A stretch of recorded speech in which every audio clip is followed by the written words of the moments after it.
ओम शांति। आज 20 मार्च 2024 बाबा के महावाक्य है, मीठे बच्चे, तुम्हें गुप्त खुशी होनी चाहिए कि हम परमात्मा बाप की यूनिवर्सिटी के स्टूडेंट हैं। भविष्य नई दुनिया का वर्षा पाने के लिए पढ़ रहे हैं। प्रश्न है, किस स्मृति में सदा रहो तो दैवी गुण धारण होते रहेंगे।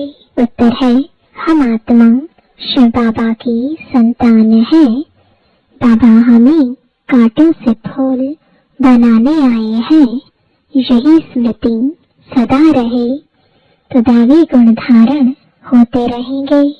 पढ़ाई और योग पर पूरा ध्यान रहे।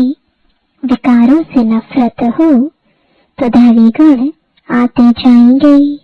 जिस समय कोई विकार वार करे तो समझना चाहिए, मैं कांटा हूँ, मुझे तो फूल बनना है। ओम शांति। बच्चों की बुद्धि में है कि हम रूहानी यूनिवर्सिटी में बैठे हैं। यह नशा होना चाहिए। ऑर्डिनरी रीति स्कूल में जैसे बैठते हैं, ऐसे यहाँ बुद्धू होकर नहीं बैठना है। बहुत बच्चे जैसे बुद्धू होकर बैठते हैं। याद रहना चाहिए, यह ऊंच से ऊंच परमपिता परमात्मा की यूनिवर्सिटी है। उनके हम स्टूडेंट हैं। तो तुम्हारे में कितनी फलक होनी चाहिए। यह है गुप्त खुशी, गुप्त ज्ञान। हर एक बात गुप्त है। कईयों को यहाँ बैठे भी बाहर के गंदे ख्यालात आते रहते हैं। यहाँ तुम पढ़ते हो भविष्य नई दुनिया का वर्षा पाने के लिए, तो तुमको कितनी खुशी होनी चाहिए। दैवी गुण भी होने चाहिए। भले यहाँ सब ब्राह्मण ही आते हैं, वहाँ की कीचड़ पट्टी से तो तुम निकल कर यहाँ आते हो। तो तुम बच्चों को कितना खुशी में रहना चाहिए। सारी दुनिया इस समय गंध में पड़ी है। कहाँ कलयुगी गंध, कहाँ सतयुगी फुलवाड़ी। कलयुग में एक दो को कांटे लगाते रहते हैं। तुमको तो अब फूल बनना है। तो कितनी खुशी रहनी चाहिए। अब हम फूल बनते हैं। यह बगीचा है। बाप को बागवान कहा जाता है। बागवान आकर कांटों को फूल बनाते हैं। यह तो बच्चों को समझ होनी चाहिए कि हम किस प्रकार का फूल बन रहे हैं।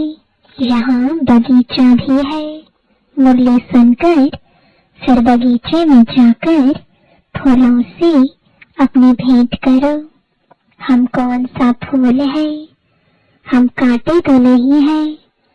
जिस समय क्रोध आता है तो समझना चाहिए कि मैं कांटा हूँ, मेरे में भूत है। इतनी नफरत आनी चाहिए। क्रोध तो सबके बीच में आ जाता है। काम तो सबके बीच में हो ना सके, वह तो छिपा कर करते हैं। क्रोध तो बाहर में निकल पड़ता है। क्रोध करते हैं तो उसका असर भी थोड़ा दिन चलता है। क्रोध का भी नशा है, लोभ का भी नशा है। अपने से आपे ही नफरत आनी चाहिए। तुम समझते हो हमको बाबा फूल बनाते हैं। काम और क्रोध बहुत गंदा है। मनुष्य की सारी शोभा ही गवा देते हैं। यहाँ शोभा दिखाएंगे तब वहाँ भी शोभा पाएंगे। बाबा रोज बच्चों को समझाते रहते हैं कि दैवी गुण धारण करो। स्वर्ग में चलना है ना। यह लक्ष्मी नारायण कितने गुणवान हैं, महिमा भी इनके आगे जाकर गाते हैं। हम नीच पापी कामी हैं, आप सर्वगुण संपन्न हो, तुम समझाते भी हो। स्वर्ग है फूलों का बगीचा और नरक है कांटों का जंगल। शिव बाबा स्वर्ग स्थापन करते, रावण नरक बनाते हैं। विचार करना चाहिए, हम आत्मा बाप की संतान है, हमारे में गंध कहाँ से आया? अगर गंध होगा तो बाप का नाम बदनाम करेंगे, क्रोध करेंगे तो गोया बाप की निंदा कराएंगे। क्रोध का भूत आया और बाप को भूले, बाप की याद हो तो कोई भी भूत आए ही नहीं। अगर किसी के दिल को दुख पहुंचाते हैं तो वह भी असर पड़ जाता है। एक बार क्रोध किया तो 6 मास तक सबकी बुद्धि में रहता है कि यह क्रोध ही है, फिर दिल से उतर जाता है। बाप दादा के दिल से भी उतर जाता है। यह दादा भी विश्व का मालिक बनते हैं। इसमें भी जरूर खूबियां होंगी, परंतु कोई की तकदीर में नहीं है तो तदबीर करते नहीं। कितनी सहज तदबीर है, सिर्फ बाप को याद करो तो आत्मा स्वच्छ बन जाएगी और कोई उपाय नहीं है। इस समय राज ऋषि तो कोई है नहीं, राजयोग सिखलाने वाला एक ही बाप है।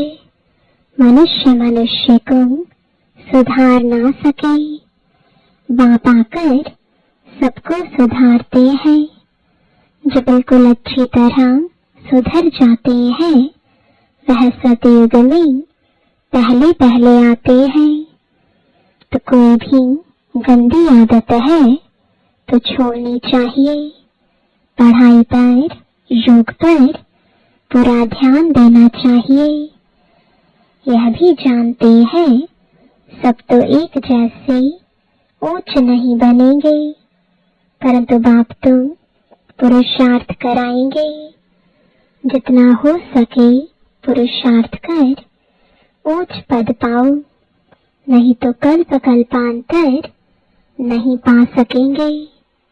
बाबा बार बार समझाते रहते हैं कि बाप को याद करो तो किचड़ा निकल जाए। वह सन्यासी तो हठ योग सिखलाते हैं। ऐसे मत समझना कि हठ योग से तंदुरुस्ती अच्छी होती है। वह कभी बीमार नहीं पड़ते, नहीं, वह भी बीमार पड़ते हैं। भारत में जब लक्ष्मी नारायण का राज्य था तो सबकी आयु बड़ी थी, हेल्दी वेल्दी थे। अब तो सब बिल्कुल छोटी आयु वाले हैं। भारत को ऐसा किसने बनाया यह कोई जानते नहीं, बिल्कुल घोर अंधियारे में है। तुम कितना भी समझाओ परंतु उन्हों को समझाना बड़ा मुश्किल है। फिर भी गरीब साधारण ही समझने की कोशिश करते हैं। यहाँ कोई लखपति है क्या?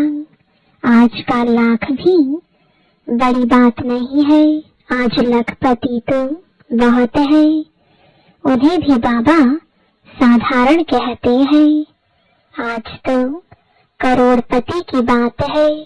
शादियों पर भी कितना खर्चा करते हैं। तुम बच्चों को बड़ा युक्ति से समझाना है जो किसको तीर लग जाए। बड़े बड़े आदमी, कोई एमपी आदि आते हैं तो बहुत खुश होते हैं, परंतु एक में भी ताकत नहीं जो आवाज कर सके। तुम समझाते हो, परंतु यथार्थ पूरा समझकर नहीं जाते हैं। ऊंचते ऊंच भगवान, ऊंचते ऊंच यह वर्षा लक्ष्मी नारायण को किसने यह स्वर्ग का वर्षा दिया? यह कहाँ के रहवासी है? यह बहुतों को पता नहीं पड़ता है। म्यूजियम में आते बहुत हैं समझने के लिए, सेवा का चांस अच्छा है, परंतु योग है नहीं। बाप को याद करें तो प्रफुल्लता भी आए। हम किसकी संतान है? कितने बच्चे कायदे से पढ़ते नहीं है। बाप से योग है नहीं, संपूर्ण तो कोई बना नहीं है। नंबरवार है। बच्चों को एकांत में बैठ बाप को याद करना है। ऐसे बाप से हम स्वर्ग का वर्षा पाते हैं। इस दुनिया में हम ही सबसे पतित बने हैं, फिर हमको ही पावन बनना है। यह अच्छी रीति याद करना है। बाप हर प्रकार की राय तो देते हैं, ऐसे ऐसे करो। जैसे क्वीन विक्टोरिया का वजीर गरीब था, रोड की लाइट पर यानी बत्ती पर पढ़ पढ़कर ऊंच पद पा लिया। शौक था, यह भी गरीबों के लिए है। बाप है गरीब निवास। साहूकार क्या भगवान को याद कर सकेंगे? कहेंगे हमारे लिए तो स्वर्ग यहाँ ही है। अरे बाबा ने स्वर्ग की स्थापना की नहीं है, अब कर रहे हैं। बाप को याद करो, पावन तो जरूर बनना है। बच्चों को युक्ति रचनी है, कैसे किसको समझाएं कि भारत का प्राचीन युग सिवाय परम पिता परमात्मा के कोई सिखला नहीं सकते। हठ योग है निवृत्ति मार्ग वालों के लिए। बाप समझाते रहते हैं, जब किसका कल्याण होना होगा तो फिर लिखेंगे भी ऐसे। अभी देरी है तो किसकी बुद्धि में आता नहीं है। तुम्हारी है यह ईश्वरीय मिशन। तुम्हें मनुष्यों को देवता बनाने की सेवा करनी है। दुनिया में तो अनेक प्रकार के मतें निकलते रहते हैं, तो उनका कितना शो होता है। अंधश्रद्धा कितनी है। रात दिन का फर्क है।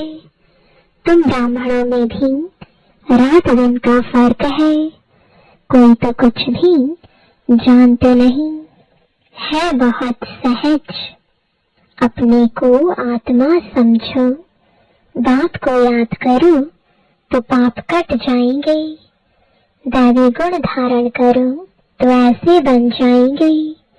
ढिंढोरा पिटवाते रहो, देह अभिमान ना हो तो ढोलक गले में डाल सबको बताते रहो कि बाप आया है।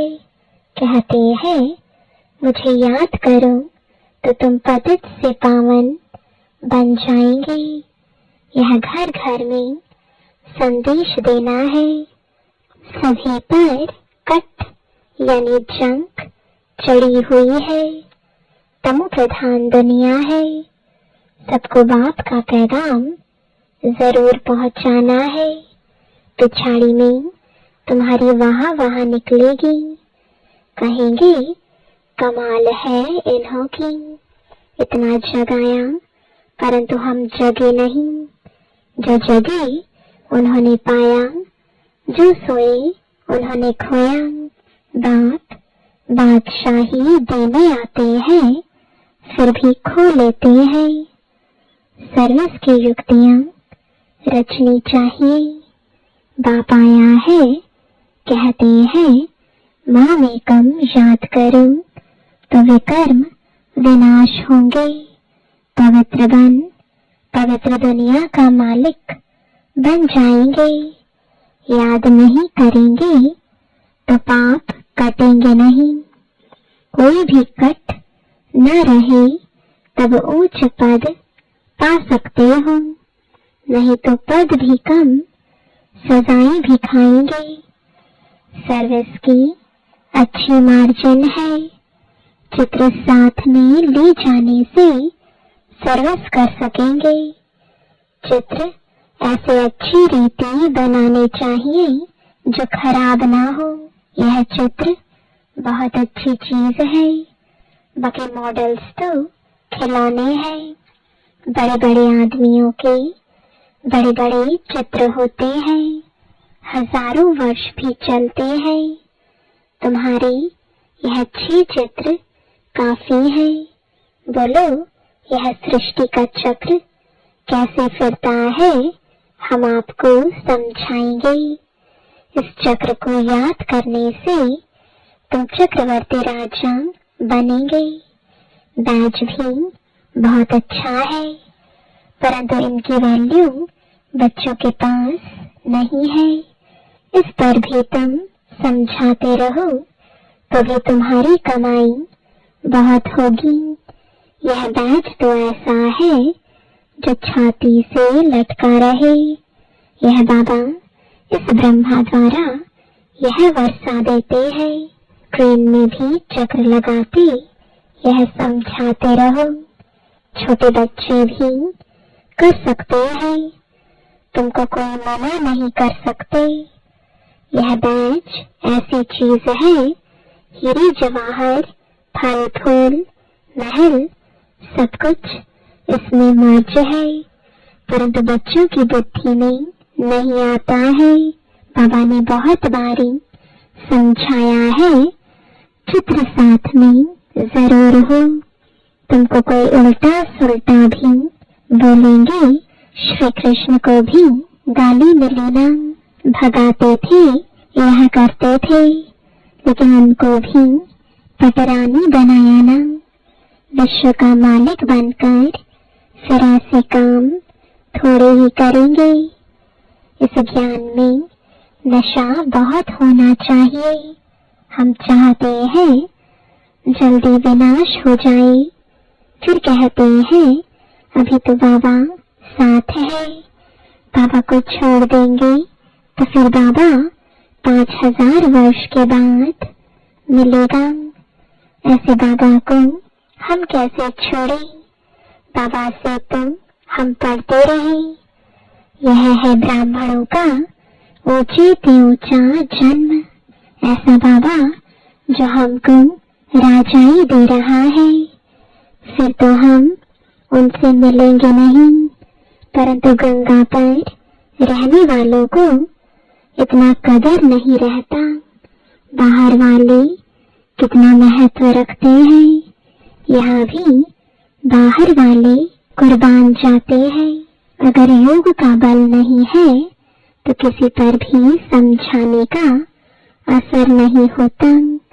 कुछ भी समझते नहीं, आते बहुत हैं, लिखते हैं, ऐसे ऐसे समझाया, कहते हैं बहुत अच्छा है।